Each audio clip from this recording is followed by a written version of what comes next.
बादशाह अकबर को शिकार करना बहुत पसंद था। एक बार की बात है, बादशाह अकबर अपने सैनिकों के साथ शिकार पर निकले।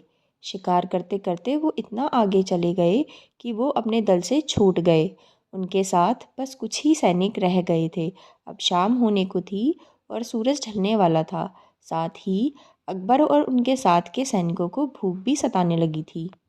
काफ़ी दूर निकल आने पर बादशाह अकबर को यह एहसास हुआ कि वो रास्ता भटक गए हैं। वहाँ आसपास कोई नज़र भी नहीं आ रहा था जिससे रास्ते के बारे में पूछा जा सकता था। थोड़ी दूर और चलने पर उन्हें एक तिराहा नज़र आया। बादशाह को यह देखकर थोड़ी खुशी हुई कि चलो इनमें से कोई ना कोई रास्ता राजधानी तक तो जाता ही होगा।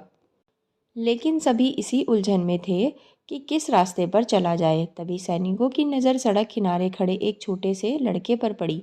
वह लड़का बड़ी हैरानी से महाराज के घोड़े और सैनिकों के हथियार को देख रहा था।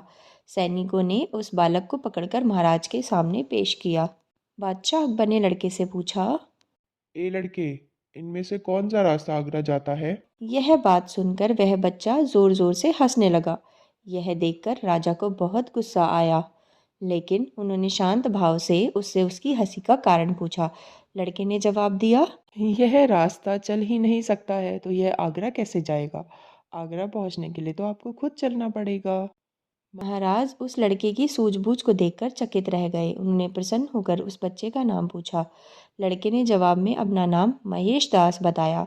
महाराज ने उसे इनाम में सोने की अंगूठी दी और दरबार में आने का न्योता दिया। इसके बाद बादशाह अकबर ने लड़के से पूछा। क्या तुम मुझे बता सकते हो कि किस रास्ते पर चलने से मैं आगरा पहुंच जाऊंगा?